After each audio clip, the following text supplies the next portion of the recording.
Gazette du Togo, une vision sur l'actualité togolaise et sur le monde. Nous y sommes maintenant, messieurs et dames. En tout cas, nous y sommes depuis, nous y étions et voilà, nous y sommes et nous y serons toujours. Mais nous ne sommes pas Dieu. Alors, ce matin, comme annoncé, nous recevons pour vous deux leaders de la coalition des 14 partis politiques de l'opposition qui mobilisent les Togolais dans les rues depuis quelques semaines, pour ne pas dire quelques mois. Alors, ce matin, Maître Abitchessa du Pacte socialiste pour le renouveau est avec nous. Maître Abitchessa, encore une fois, bonjour. Bonjour. Voilà, je l'avais annoncé dès l'entame, Fulbert Sassoua Tissot du parti Togo Autrement vient de nous rejoindre. Monsieur Tissot, bonjour. Bonjour, Joachim Abeti. Voilà, Maître Abitchessa, je m'en vais directement poser la question de savoir, depuis le 19 août, beaucoup de manifestations ont eu lieu dans le pays et cela a pu, on doit le dire ainsi, fédérer toutes les énergies au niveau de l'opposition et vous mobiliser les Togolais dans les rues pratiquement chaque semaine. Alors, je vous pose de manière précise la question. Pourquoi mobilisez-vous les Togolais dans les rues? Les Togolais se mobilisent. Le peuple togolais a enfin pris conscience que son suffrage est confisqué, que son avenir est confisqué, que son destin n'était pas réellement dans ses mains. Et à la faveur de cette prise de conscience collective, les Togolais se mobilisent. Vous n'êtes pas sans savoir qu'avant août de cette année, nous faisions des manifestations politiques pour réclamer à la fois que les élections soient préparées d'une manière transparente dans le pays, mais aussi qu'il y ait des réformes politiques dans le pays. Donc depuis le mois d'août 2017, l'ensemble des Togolais du nord au sud surtout ont pris conscience que notre nation, notre destin était réellement entre les mains d'une minorité et que nous avons besoin d'une lutte acharnée, nous avons besoin d'une mobilisation populaire pour retrouver à la fois la souveraineté nationale, reprendre en main notre destin et faire en sorte que le Togo finalement soit une démocratie comme les autres pays. Donc c'est une nouvelle ère qui, à mon avis, c'est une nouvelle ère qui s'engage dans notre pays. C'est une nouvelle page qui s'ouvre et dans cette page-là, les hommes de tous bords, les partis politiques de tous bords ont jugé nécessaire qu'il fallait mettre de côté nos rivalités classiques et nous unir pour enfin engager une réelle ère démocratique dans notre pays. Ce qui a donc changé, c'est qu'aujourd'hui, il y a une forme de maïeutique collective dans ce pays-là pour que notre pays puisse réellement être une démocratie. Est-ce que, M. Fulbert, effectivement, c'est une forme de maïeutique collective que vous avez aujourd'hui au sein de la grande coalition? Tout le monde s'est débarrassé un peu de sa considération peut-être ethnique, de supériorité ou d'infériorité. D'abord, avant de répondre à la question, je voudrais vous remercier pour cette opportunité que vous nous donnez. Ça fait longtemps que vos auditeurs et auditrices n'ont pas écouté ma voix. Parce que vous ne voulez plus m'inviter. Non, vous étiez en déplacement. C'est vrai. Donc, merci pour l'opportunité et bonjour à tous ceux et à toutes celles qui nous écoutent. Oui, est-ce qu'il y a une maïeutique collective, une attraction des quatre coins du Togo, de gens qui ont compris que le pays va mal et qui se sont spontanément rassemblés. Parce que vous avez dit tantôt que pourquoi nous rassemblons les populations, nous mobilisons les populations. Eh bien, Maître Abitchessa vous a dit que les populations se mobilisent elles-mêmes. Tout simplement parce que le pays va mal. Le pays va mal. Ben oui, mais ça tombe sous le sens. Quand vous sortez tout à l'heure dans la rue et que vous voyez un attroupement, qu'est-ce que ça veut dire? Ça veut dire qu'il y a un événement. Alors, les gens se mobilisent, les gens se rassemblent dans les rues parce que le pays va mal. Évidemment, le pays va très mal, le Togo va très mal, parce qu'une seule famille dirige ce pays depuis 50 ans. Ça n'est pas normal. Partout où une seule famille, un seul parti politique dirige un pays pendant plus de 50 ans,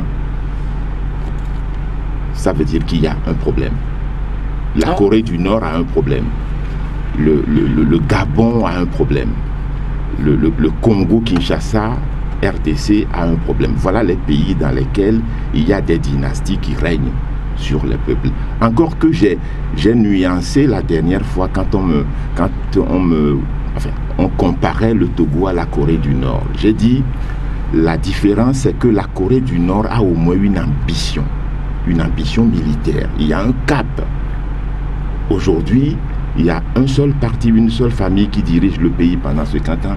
Dites-moi quel est le cap de ce régime. L'émergence du Togo en 2030. Quelle émergence? Où sont les signes de cette émergence quand tous les indicateurs sont au rouge, quand le pays ne fonctionne pas, la justice est caporalisée, les institutions sont sous la coupe réglée. Donc, il n'y a rien, il n'y a aucune condition qui se crée dans le pays pour que l'on puisse prétendre dans un futur proche à une émergence. Alors, donc, nous parlons de maïeutique collective, et cette fois, Maître Abitissa l'a dit, ce qui se passe est inédit. Ce n'est pas la mobilisation qui est une première, mais c'est le fait qu'il y a de grands rassemblements autour des pôles de décision au sein de la classe politique et même de la société civile. Hier, on nous faisait toujours savoir que le Nord est le bastion du pouvoir. Oui, justement, par rapport à ça, Maître Abitissa disait tout à l'heure que c'est une nouvelle ère, mais est-ce à l'échelle peut-être régionale, autrement dit dans une région, une partie du Togo, ou bien à l'échelle nationale, Maître Abitissa? Non, je pense que c'est à l'échelle de la nation tout entière. D'ailleurs, s'il y a quelque chose que les Togolais ont gagné aujourd'hui, c'est que le ciment national est en train de se faire, que dans ce pays réellement on sent une dynamique en faveur de l'émergence d'un État-nation, qu'il y a une prise de conscience qui aujourd'hui dépasse les clichés habituels, les clichés ethniques, régionalistes. Je pense que du nord au sud, il y a cette prise de conscience que réellement la société dans laquelle nous devons vivre doit être d'abord une société démocratique. Ensuite, qu'il y a une exigence assez élevée dans un pays et que les dirigeants doivent assumer et transmettre un certain nombre de valeurs. Donc, c'est cette prise de conscience qui fait que du nord au sud, parce que je ne sais pas, je ne suis pas historien, mais il me semble que c'est aujourd'hui que on voit de Dapan à Lomé qu'il y a une convergence, qu'il y a une mobilisation qui n'engage pas. Vous savez, lorsque vous voyez la masse, personne ne demande plus qui est de telle religion, qui est de tel milieu, de telle ethnie, de tel clan. Je vois toute cette masse de Togolais, ces hommes et femmes, ces jeunes, ces vieux, tout le monde aujourd'hui mêlé pour réclamer une chose, que notre pays soit enfin une démocratie. Que notre pays soit enfin une démocratie. Ah oui, mais hier, le ministre de la Sécurité, colonel Yak Damham, disait ceci, je le cite: les gens de Kara ne sont pas intéressés par ce qui se passe. Monsieur Fulbert, vous allez me répondre à cette question avant que je ne revienne. Je repose la même question à quelqu'un qui est du milieu, je pense. Alors, autrement dit, la ville de Kara ou la région de la Kara, tout va au mieux ou bien pour le meilleur des mondes possibles. D'abord, je vais vous dire une expérience que j'ai faite personnellement. En 2010, j'étais en prison à Kara. Dans le cadre de MCA, voilà, l'alternance ou la mort. Du MCA, voilà, vous rappelez le slogan. Et moi, j'ai toujours pensé que Kara soutenait le régime. Je pensais que c'était le premier bâtiment du régime RPT, ou UNIR, la même chose. Alors, dans la prison, d'abord, j'ai vu qu'il y avait beaucoup de cabiais qui étaient des petits voyous, qu'on a tout ça. J'avais toujours pensé que leur situation était meilleure qu'ici, mais j'ai compris que leur situation est beaucoup pire. Est plus difficile, est pire que la situation des gens de Lomé. J'ai vu dans la prison les gens qui préparaient sans viande. J'ai jamais vu quelqu'un préparer avec de la viande. Et puis ces jeunes qui sont des cabiais nous disent: vous qui êtes du Sud, vous avez toujours fait une confusion.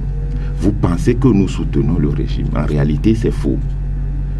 Beaucoup de nos grands frères sont des cadres, mais ils ne nous ont rien fait ici. Si nous sommes devenus des malfrats, des voleurs, c'est parce parce qu'il y a la misère ici. Chez vous, dans le sud, c'est mieux.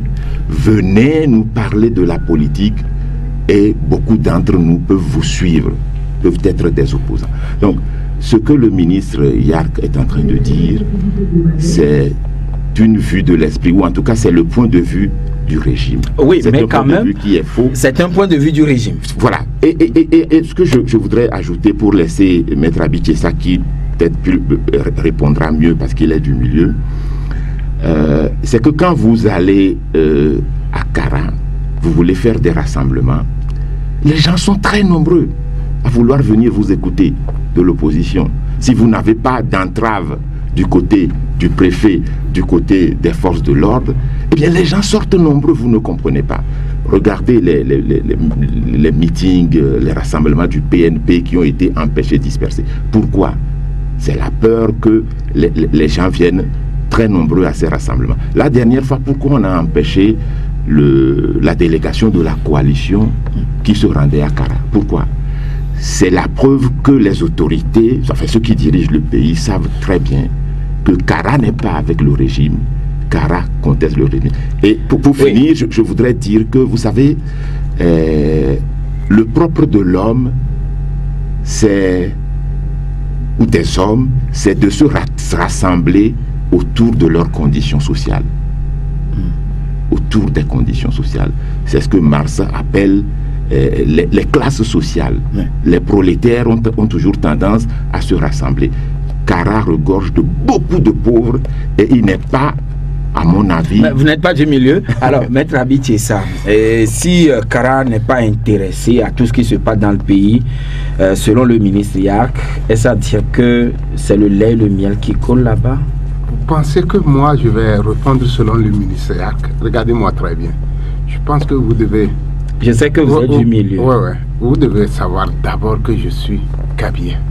Je suis de Kara.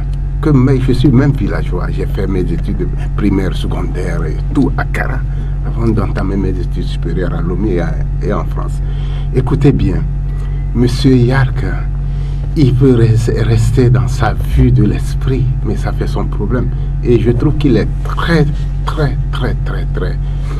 irresponsable et d'affirmer que dans une situation comme la nôtre, où un peuple demande des réformes politiques, un peuple demande le déverrouillage des institutions de la République pour que d'une manière la plus efficiente possible, notre pays fonctionne dans la transparence, qu'un ministre responsable se dise qu'il y a une ville, une ethnie qui n'est pas concernée par cela.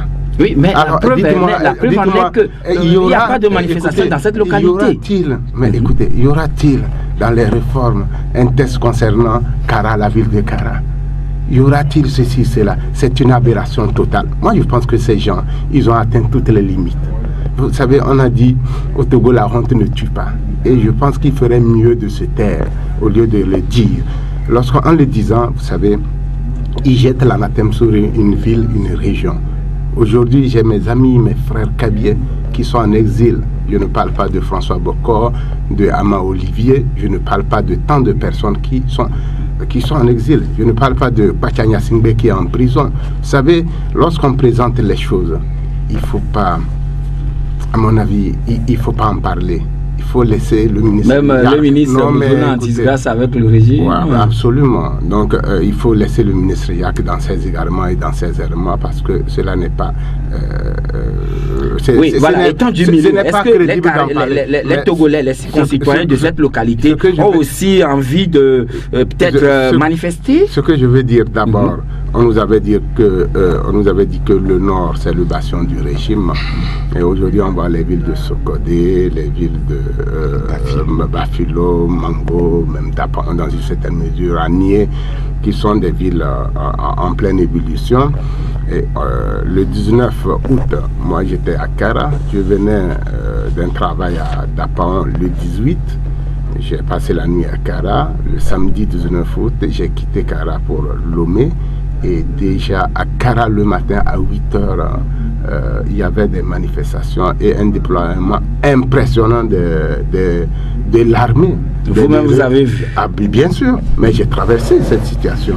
Et à Sokodé, on m'a exfiltré des rues de Sokodé pour que je passe avant d'arriver à Lomé. Alors lorsque le ministre Yark veut aujourd'hui mettre les Kabyens par rapport à l'histoire, à un retard où les présente comme mais de toute façon, il n'avait pas dit cela avec un ton rugueux, même plutôt d'un ton un peu... On n'a pas besoin de ton. C'est ce qui se passe dans les têtes de ces gens qui sont là où ils sont.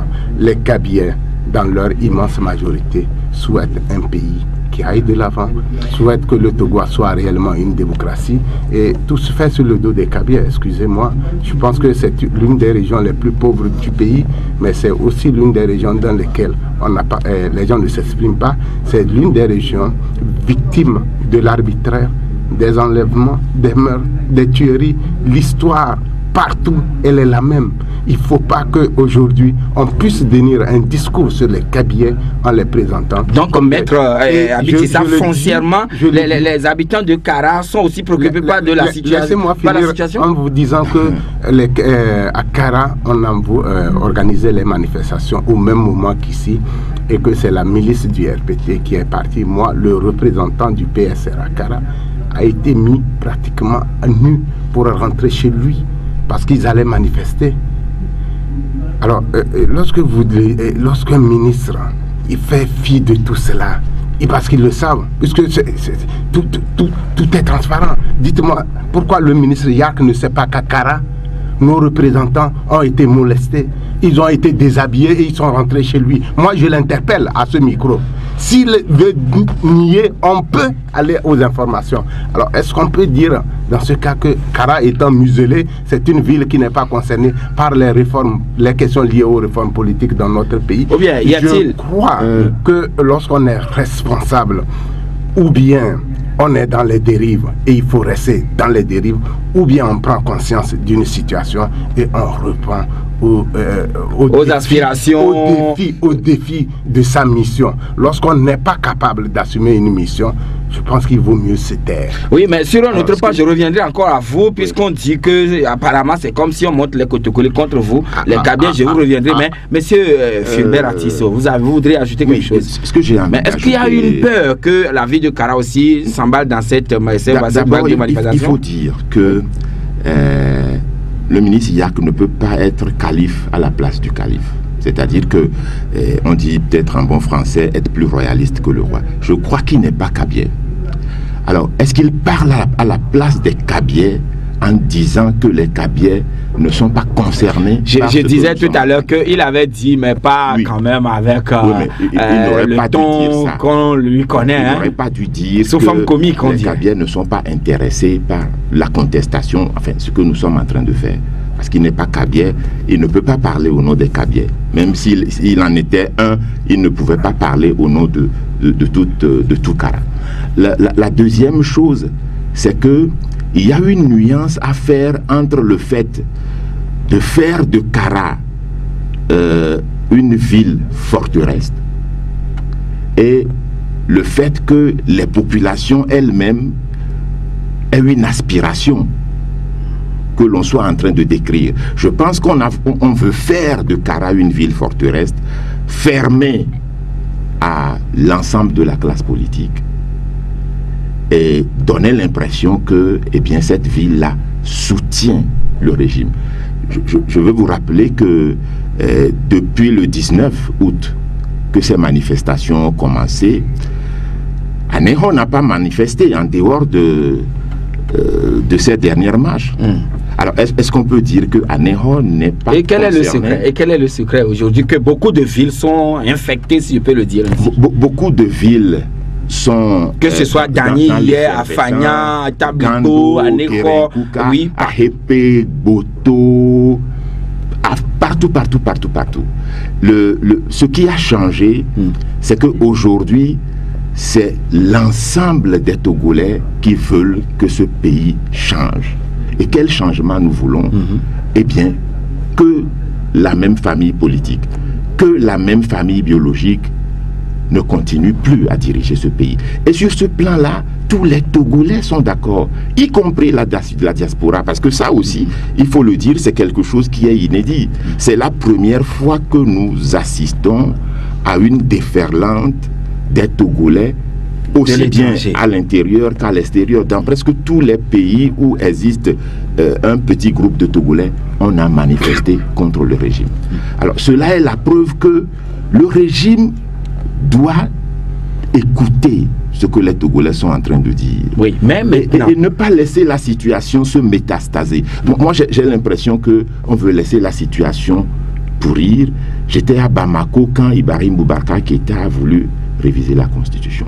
Un mouvement s'est levé, Ante Abana, cela veut dire en langue mambara, nous refusons, c'est fini. Et c'est un mouvement piloté par des jeunes étudiants? Pas forcément, il y avait aussi des partis politiques, la société civile et tout ça. Et puis quand ce mouvement a manifesté 2 fois, le président est monté au créneau pour dire je vous ai compris, je me rétracte, et puis ce projet de constitution, on verra bien. C'est ce que vous attendez du chef de l'État togolais? Écoutez, on n'attend pas ça, mais il doit le savoir. Oui, mais voilà, bientôt 3 mois de manifestation. Oui, quels sont les acquis aujourd'hui ou les résultats? Avant même, je veux vraiment que nous soyons très sérieux dans ce pays-là. Parce que par le passé, il y a eu des propos qui ont égaré l'ensemble de notre pays, attardé notre évolution vers la démocratie. Vous savez, dans le public qui marche, est-ce qu'il y a des cabiers ou il n'y a pas de cabiers? Moi, tout ce qui m'entoure, c'est des cabiers. Il ne faut pas que des ministres de la République tiennent des propos de la sorte. Je disais tout à l'heure, c'était d'un ton amusant qu'il disait hier. C'est très grave de dire qu'une ville, qu'une ethnie n'est pas concernée par ce qui se dit aujourd'hui. En tout cas, il n'y a pas que des cabiers à Kara. Mais il y a beaucoup de gens qui suivent. Si Kara n'a pas manifesté, Atapamé a manifesté combien de fois?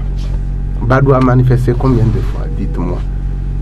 Tablibo a manifesté combien de fois? Pourquoi on va dire que les Kara n'est pas concerné par ce qui se fait dans le pays? Et Kara est où?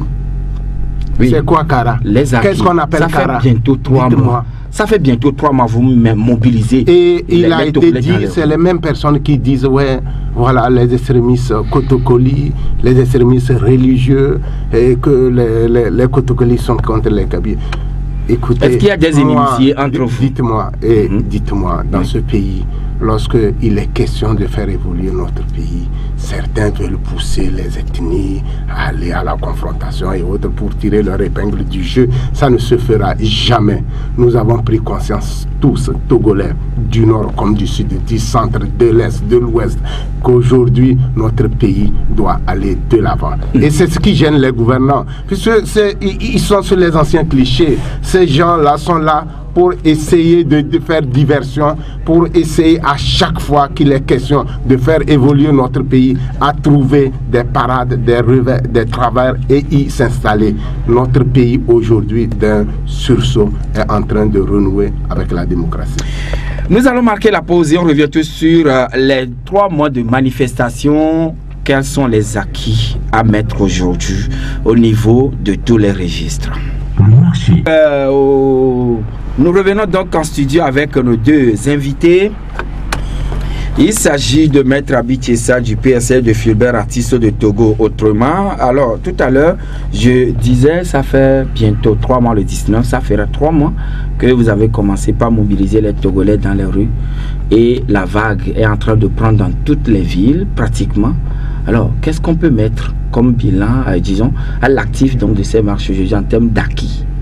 D'abord, nous regrettons la répression aveugle, barbare et sanglante de certaines manifestations à l'intérieur du pays, en particulier à Sokodé, à Mango et à Bafilo. Et ensuite, nous devons nous féliciter de ce mouvement, de cette convergence, de cette spontanéité des populations togolaises sur l'ensemble du territoire national pour réclamer les droits les plus légitimes possibles. Le droit à la démocratie est un droit légitime. Donc aujourd'hui, nous devons en être fiers lorsqu'on est togolais. D'ailleurs, dans certains pays, le Togo est pris comme référence en matière de lutte populaire. Les mouvements que vous... Ouais. j'écoute bien certains Gabonais dire il faut aller au Togo voir de quelle manière le peuple togolais se réveille aujourd'hui. Ça nous fait plaisir.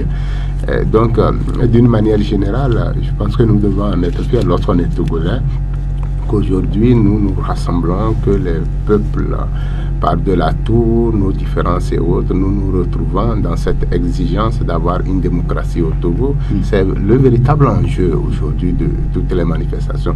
Elles se déroulent correctement, malgré les rancœurs, malgré les blessures du passé. Les Togolais savent se situer dans le cadre de la légalité. C'est ce que l'on observe de part et d'autre à chaque fois qu'il y a une manifestation. Oui, mais quand même, vous avez reproché que vos militants détiendraient des armes de guerre. Oui, mais vous savez, je pense que ces polémiques qui sont entretenues par le gouvernement, d'abord pour divertir, ça ne divertit personne. Et je trouve que nous sommes toujours dans cette irresponsabilité totale au niveau des dirigeants. Vous savez, il faut des événements comme cela et des périodes comme celle-ci, pour se rendre compte que ceux qui nous gouvernent n'ont aucune mesure de la responsabilité de leur mission. Dans un système normal, oui, lorsqu'il y a des manifestations et des morts, d'abord le premier responsable de l'État s'adresse à son peuple. Envoie un message à son peuple, qui qu'il soit. Le chef de l'État? Le chef de l'État doit s'adresser à son peuple. Voilà. Il doit lui envoyer un message. Mais quand même. Ensuite, les ministres qui sont chargés d'organiser la sécurité pour que les choses se déroulent normalement ne doivent pas venir en rajouter, ne doivent pas venir faire porter des accusations. Mais vous savez, nous avons écouté. Je ne vais pas à ce micro dire un certain nombre de choses que je connais et qui ont été dites, mais je crois qu'il faut être responsable. Voilà. Lorsqu'on est responsable, il y a des propos qu'il ne faut jamais tenir. Je tiens toujours, oui, mais Philbert Artissot, sur les acquis, oui. Parce que là, vous posez des actions politiques, des actes politiques, il faut des résultats. Et il faut des résultats et il faut un bilan, même des bilans d'État. Alors là, vous posez une question sur laquelle j'ai communiqué lors des derniers meetings que la coalition a fait à Tabligbo, à Foucan, à Fagnan, à Nié-Tchévier, etc. Quels sont les résultats que nous avons obtenus jusqu'à présent? Les gens disent, bon, vous n'avez pas encore réussi à faire partir Fort Gnassingbé, c'est ce que le peuple veut. Mais, vous savez, nous sommes dans une guerre. On dit la politique est une guerre sans effusion de sang. Et il y a des batailles. Nous avons remporté beaucoup de batailles. Et partout où nous sommes passés, les gens nous ont dit la cohésion que nous avons réussi à faire au sein de l'opposition est une victoire éclatante. Ça n'a jamais été fait, c'est inédit. C'est vrai qu'il y a eu des regroupements, mais à la manière de celle que nous avons aujourd'hui, avec quand même un fonctionnement assez huilé, un travail de mobilisation qui est fait avec succès. On n'a pas connu ça dans le passé. La deuxième chose, nous avons réussi à mobiliser l'ensemble du territoire national. Vous le disiez vous-même tantôt que presque toutes les préfectures et toutes les villes du Togo sont dans la manifestation. C'est ce qu'on a constaté. On manifesté. Oui. À l'étranger, on a manifesté dans presque tous les pays où les Togolais résident. Oui, voilà, mais au regard de tous ces acquis, M. Philbert... C'est pas fini en termes d'acquis. Le fait que notre pays a toujours menti à l'étranger, à l'extérieur, en disant nous sommes un pays dans lequel tout va bien, on fait miroiter une image fausse à l'extérieur, mais aujourd'hui, avec la mobilisation, nous avons réussi à faire en sorte que la communauté internationale connaisse le régime, connaisse qui est Fort Gnassingbé, et aussi que deux grands événements d'envergure internationale, sommet israélo-afrique, sommet la francophonie, qui nous auraient bouffé des sous inutilement, alors que nous en avons besoin au Togo pour régler nos problèmes. Nous avons fait reporter 2 sommets. Nous avons réussi à faire en sorte que la communauté internationale... Mais est-ce que c'est un acquis ou bien plutôt une perte? Non, non. C'est pour le pays. Regardez, le sommet sur la sécurité maritime qui a eu lieu au Togo, et quelles sont les retombées jusqu'à présent? Sinon, qu'il a laissé des ardoises. Radisson Blu est parti de l'hôtel du 2 février parce qu'on n'a pas réussi à lui payer les dettes qu'on lui doit. Donc, il n'y a pas eu de retombée jusqu'à présent. Et Yatema l'avait fait, Faure l'a repris, c'est-à-dire accueillir de grands événements, de grands sommets qui ne nous apportent rien en termes d'avancée économique, qui nous endettent au contraire. Eh bien voilà, la mobilisation a réussi à démontrer que... Oui, la mobilisation, mais ne voyez-vous pas qu'aujourd'hui, il semble que la rue ne pourrait pas faire partie Fognassingui, donc il faut maintenant aller à la table de discussion. Je veux aussi qu'on soit un peu précis, parce que lorsqu'on dit acquis et autres, il ne faut pas voir les choses de cette manière. Dans un pays, on ne va pas à une manifestation comme ça tout de suite pour dire voilà, je ne veux pas ça, j'obtiens ça à une manifestation. Non, nous sommes dans un processus de maturation du peuple togolais, mais nous sommes aussi dans un processus où le peuple s'approprie sa lutte. Le peuple a pris en main sa lutte. Et cela ne doit pas être ramené à une ou deux manifestations ou à une semaine ou à un mois. Le Togolais a pris conscience aujourd'hui qu'il est contraint de se libérer de lui-même. C'est ce que vous avez réussi à faire? C'est ce que nous réussissons à faire sur l'ensemble du territoire national, dans la diaspora. Je pense que c'est un premier point. La deuxième chose, c'est qu'aujourd'hui nous avons ramené le gouvernement qui avait son propre agenda, son propre calendrier à intégrer, qu'il est nécessaire que nous nous parlions pour voir de quelle manière on peut sortir de la crise. Ça, c'est aussi un deuxième aspect. Vous savez, jusque-là, le gouvernement se plaisait à dire qu'au Togo, il n'y avait pas de crise d'élection en élection, de fraude en fraude, de mise en scène en mise en scène. On nous disait, voilà, tout se passe bien, le Togo est un modèle de démocratie. Aujourd'hui, tout le monde se rend compte que, effectivement, le peuple a pu amener le gouvernement à stopper cette avancée et à prendre conscience qu'il est utile que nous discutions. Ça, c'est des acquis. Mais je pense que c'est l'histoire qui dira quand est-ce que les choses ont été ceci ou n'ont pas été ceci.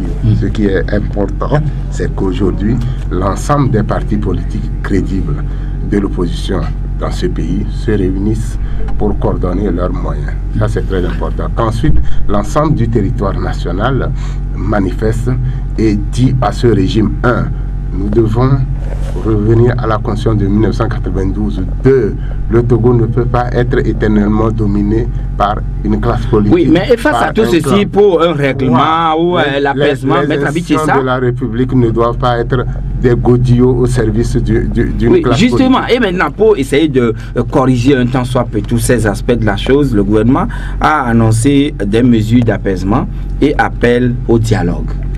Mais vous n'accordez pas encore de crédit à tout ce que le gouvernement est en train de faire. Vous savez, le dialogue n'a jamais été en faveur des oppositions, pour le dire comme ça. Mais je ne veux pas dire que nous n'allons pas dialoguer. Nous sommes très disponibles à discuter. Je pense que le Togo a connu... Vous êtes très disposé à discuter. Mais Fulbert, c'est comme si les mesures d'apaisement ne vous satisfont pas. Laissez-moi aller un peu... Très rapidement, le Togo a connu beaucoup de dialogues politiques, de résolution en résolution. Vous savez, si ce n'était que ça, depuis longtemps, on aurait réglé nos problèmes. Mais cette fois-ci, je pense que nous n'allons plus nous installer dans des discussions comme par le passé, aller à la signature des accords et ceci, juste pour pouvoir donner le temps à ce régime de continuer. Oui, nous sommes et par rapport à un ça, certain nombre de défis. Est-ce que oui ou non notre pays peut être une démocratie? C'est une question à laquelle il faut répondre. Est-ce que oui ou non? C'est les Togolais qui le posent. D'accord. Nous, laissez-moi finir. Je dis beaucoup, mais laissez-moi vous dire. Avant cela, avant le 19 août, lorsque nous manifestions, nous demandions les réformes. Le peuple subitement vient demander, en plus de l'exigence de ces réformes, conformément à la Constitution de 92, que le président de la République démissionne. Mais lorsque nous manifestions avant, on estimant qu'il a déjà bouclé 2 mandats. Voilà, oui, alors, monsieur Fulbert Artissot, s'il vous plaît. Sur les mesures dites d'apaisement, nous les accueillons avec beaucoup de circonspection. Il y a eu 3 mesures en gros. La première, c'est qu'on nous a dit qu'on a libéré 42 personnes. Alors, ça n'est pas normal. Il y a une plus d'une centaine de personnes qui ont été arrêtées injustement depuis les marches du 19 août 2017. Qu'est-ce que ces personnes ont fait? Pourquoi on n'en libère que 42? Pour nous, il faut libérer toutes les personnes qui ont été arrêtées et qui sont détenues encore dans les prisons du Togo. Voilà. Donc, nous n'acceptons pas... Donc, on libère tous les détenus. Tout le monde, sans exclusive. Et M. Jean-Pierre Fabre ajoute qu'on libère également les gens qui ont été arrêtés dans l'affaire. J'en venais justement pour dire qu'il y a une deuxième mesure dite d'apaisement. La levée du contrôle judiciaire qui pesait sur le chef de file de l'opposition, le président de l'ANC. À ce niveau-là aussi, nous ne comprenons pas qu'on ait pris une mesure partiale. Beaucoup d'autres personnes sont concernées par cette mesure. Aja Fonseuse, Alphonse Pogo et bien d'autres, on ne peut pas les citer tous. Alors, pourquoi cette partialité? Pourquoi le chef de file de l'opposition et pas les autres? Pourquoi l'on ne lève pas ces contrôles judiciaires qui pèsent sur tous ces autres-là? Et puis deuxième chose, ce fameux dossier des incendies. Nous avons parlé de l'incendie du Reichstag en son temps. Aujourd'hui, on assiste à quoi? On assiste à une concrétisation de ce que nous avons dit à l'époque. Le ministre Pius Agotomé a dit qu'on a levé simplement les mesures, le contrôle judiciaire, sans pour autant abandonner l'inculpation. L'inculpation. Et à ce niveau-là aussi, je dis, tous ces jeunes qui sont gardés en prison dans ce fameux dossier, il faut les libérer. Maintenant, la troisième mesure, le dialogue, Maître Abi. Ce sont les conditions préalables avant l'ouverture ou bien la présentation de la coalition. Non, ce ne sont pas, je voudrais finir aussi, ce ne sont pas des conditions préalables, mais nous disons ces mesures, nous ne les acceptons pas, il faut aller plus loin que ça. Maintenant, ce fameux dialogue au contour flou, nous avons fait des dialogues dans ce pays.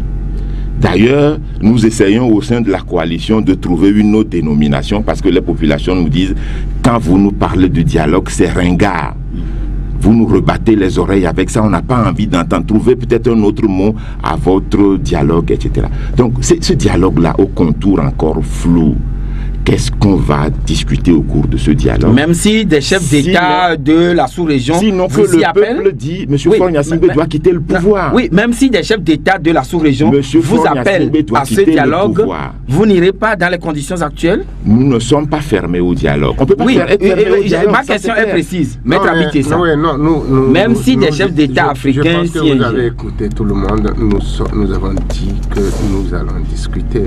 Nous sommes Togolais, on va discuter. Comme on le fait tout le temps, mais nous n'allons pas être enfermés dans les considérations du passé. Nous n'allons pas être enfermés dans les belles phrases, dans les mots et autres. Il y a deux questions qui se posent au Togo aujourd'hui. D'abord, l'exigence du retour à la Constitution de 1992 et ensuite le mandat du président actuel. C'est deux questions sur lesquelles il faut discuter. Pourquoi? Nous allons discuter. Parce qu'il y a quelqu'un qui ne veut pas discuter. À chaque fois, on sait bien que, en ce qui concerne le référendum, vous ne voudrez même pas en entendre parler. Vous l'avez dit à plusieurs reprises. Ce qu'on appelle le référendum, moi, vous savez, on dira tout ce qu'on veut, mais ça a été une provocation. Voilà. Mais revenez maintenant à ma question les Togolais massivement dans les rues. Donc, maintenant, revenez à ma question initiale. Même si des chefs d'État de la sous-région vous appellent aujourd'hui. Nous sommes prêts à tout moment à discuter. Et je vous le dis, que ce soit bien compris. Aujourd'hui, qu'est-ce qu'on demande et sur quel point nous allons discuter? Nous allons discuter sur le retour à la Constitution de 92 et sur la présence de Faure là où il est. C'est les deux questions qui se posent. Si des chefs d'État nous convient à telle discussion, et je pense que ici et là, des initiatives sont déjà prises. D'ailleurs, à l'heure où nous parlons, il y a des contacts qui se font sur cette exigence. Vous savez, ce n'est pas la classe politique togolaise qui a posé ce problème-là. Par exemple, du départ de Faure. C'est la population elle-même qui pose cette question. Et nous, classe politique, nous ne pouvons pas nous mettre à contre-courant de ce qu'un peuple demande. Oui, Maître Abitissa, vous êtes juriste, vous êtes avocat. Est-ce que dans les conditions actuelles, le président de la République élu pour un mandat en cours, est-ce qu'il peut quitter ainsi le pouvoir? Moi, je ne discute pas de cette manière. Monsieur... Je ne discute pas de cette manière. Je suis juriste. Oui. Et étant juriste, je sais bien que les considérations politiques y sont. Je pense bien que dans un État, lorsqu'on se respecte et lorsqu'on respecte son peuple, on l'écoute. Donc clairement, vous exigez le départ de Faure Gnassingbé ou bien il ne se présente plus en 2020. Mais vous savez, n'anticipons pas sur ce qui va se faire. Oui. Ce que je veux vous dire, il faut qu'on soit responsable sur ce plateau. Voilà, il faut qu'on soit responsable sur ce plateau. Le peuple demande à M. Faure Gnassingbé de partir immédiatement. C'est ce que nous avons vu, c'est ce que nous disons, c'est la rue qui le demande. Donc c'est la rue qui vous guide? Monsieur Philbert Atiso, la rue ne nous guide pas puisque nous avons des revendications. Ce n'est pas la rue qui a... Oui, puisque M. Abitiza disait tout à l'heure que c'est le peuple qui demande le départ de Faure Gnassingbé. Oui, même hier, et quand nous étions au point de chute, les populations ont dit Faure Gnassingbé démission. Vous savez pourquoi les gens disent ça? Parce qu'il a déjà fait 2 mandats de 5 ans, ça fait 10 ans. Il doit partir. Parce que dans notre constitution originelle, que nous voudrions faire revenir, il est dit clairement que le président de la République est élu pour un mandat de 5 ans renouvelable une seule fois. En aucun cas, mais on vous dira que Faure Gnassingbé n'est pas venu au pouvoir avec la constitution telle que vous la citez. Vous savez, tout ça, ce sont des ratiocinations. Aujourd'hui, il est évident. Ratiocinations, dites-vous? Oui, ce sont des ratiocinations parce que vous savez, la constitution de 92. Vous savez comment elle a été votée? Elle a été adoptée dans ce pays par référendum, par une opinion plurielle. Ce faisant, est-ce que vous ne risquez pas d'être pris en otage par la... Nous ne sommes pas du tout pris en otage par la rue. D'accord. C'est nous qui contrôlons la rue. 2 questions à vous. Le premier est en ligne avec nous déjà, avec le technicien. Allô? Oui, Jean-Charles, bonjour. Oui, monsieur Combaté, très bref. Alors, on vous écoute. Bonjour. Oui, bonjour. Vous venez de poser la question de savoir que Faure Gnassingbé dit que non, la rue ne peut pas le faire partir. Non, je ne l'ai pas dit comme cela, tel que vous le dites. Oui, là, il vient de prendre l'hélicoptère pour la région des plateaux. Ça l'inquiète beaucoup. Le mercredi passé, avant-hier, il a été à Palimé. Il n'a pas pu faire le déplacement de Palimé. Oui. Arrivé, il y avait 2000 personnes dans les rues. Mais le ministre de la Sécurité a, par la suite, le soir, lors d'une conférence de presse, parle de 400 personnes. Vous avez parlé de Gando, que du nouveau. Parce que Gando, c'est le chef-lieu de la nouvelle préfecture, au Sud. Oui, mais ça a une raison. Je vais vous dévoiler le secret. Parce que c'est le village originaire de Fambaré Nadjaba. Son enfant Malika a été débarqué, on l'a renvoyé de l'aéroport. C'est pourquoi la population est descendue là-bas. Merci et bonne journée. On va prendre Ali Baba pour boucler. Bonjour. Oui, Ali Baba. Oui, allez-y pour la question directement. À savoir, avant d'aller aux élections présidentielles en 2015, l'État a pris en condition, sans les réformes, il n'y a pas les élections. On nous a dit non, il va partir. Oui. Allô? Oui, le temps est vivement contre nous. Rapidement, allez-y, s'il vous plaît. Oui, c'est bref. Maintenant, est-ce que le ANC ne savait quel dire son président. D'accord. Merci, vous avez été bien compris, monsieur Ali Baba. Le temps est contre nous, je l'ai dit. Vous les avez écoutés. D'abord, ma première réaction sur la première intervention, c'est que nous voyons bien ce que le régime veut. Lorsque les premières manifestations ont eu lieu le 19 août, le régime a organisé des contre-manifestations. Cela n'a pas été un succès. Et à un moment donné, le régime a essayé d'armer sa milice pour semer la psychose dans la population. Ça n'a pas marché. À Sokodé, on réprime, ça ne marche pas. Alors, donc, le chef de l'État veut renouer avec la population parce que dans ce contexte, je pense qu'ils se sont coupés du reste du peuple. je pense que ça ne marche pas. Ou bien son entourage ne renseigne pas bien. Ça ne marche pas. Pourquoi? Ça ne marche pas parce qu'il y a des moments comme cela où lorsqu'un peuple veut quelque chose, vous pouvez tout faire, vous n'allez pas y arriver. Il faut que le chef de l'État écoute le peuple et qu'il essaie au moins une fois, s'il veut sortir par la grande porte, de respecter ce que veut profondément. Vous appelez encore pour 5 jours de manifestation la semaine prochaine. La semaine prochaine. Oui. Et ce que j'ai envie de dire, à partir de mardi. À partir de mardi. Jusqu'à samedi. Oui, tout à fait. Ben, tout à l'heure, nous avons réunion et nous vous communiquerons les vraies décisions qui seront prises au sein de la coalition. Alors, ce que j'ai envie de dire... Très rapidement. Est-ce que la rue va faire partir le chef de... Je pense que tous les régimes qui sont autistes, qui ne veulent pas écouter les populations. Une population qui se mobilise en interne et à l'extérieur. On ne veut pas l'écouter. On voit le degré de mobilisation. Hier, on l'a vu, le 7, le 8, le degré de mobilisation était très important. Il ne faut pas laisser la situation se métastaser, comme je l'ai dit tantôt. Si on la laisse aller à la métastase, et bien ce qui arrive... Donc, il faut que le chef de l'État écoute son peuple tel que Maître Abité Salah. Ce qui arrive, c'est le grand soir. Et le grand soir, c'est lorsque le peuple prend son destin en main. Et je rajoute que ce qu'on appelle...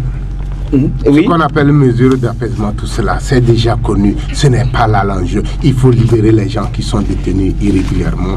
Il faut démanteler la propre milice qu'on a mis en place. Il faut libérer l'espace politique dans le pays. Et il faut écouter et mettre en application ce que demande le peuple togolais. Merci, Maître Abité Salah, d'être passé chez nous ce matin. Merci beaucoup, je vous remercie. C'est moi qui vous remercie. Voilà, messieurs et dames, c'est fini pour aujourd'hui. Merci à vous tous qui nous avez reçus chez vous. Messieurs et dames, si tout va bien, les jours à venir, les émissaires du gouvernement aussi seront également sur ce plateau et nous les écouterons sur les réalités dans le pays que vivent les citoyens au quotidien. C'est fini. Merci, merci Haïté. Merci également à Romuald de Lansou. Merci, pourquoi pas, à notre cher ami et confrère Idelphonse Akpaki. Et cette émission sera également rediffusée sur le www.lagazettedutogo.com. La Gazette du Togo, une vision sur l'actualité togolaise et sur le monde. Rejoignez-nous sur le www.lagazettedutogo.com ou sur nos comptes Facebook, Twitter et YouTube. Pour tout contact, écrivez à contact@lagazettedutogo.com ou appelez le 92 80 88 53. La Gazette du Togo, c'est l'information en continu.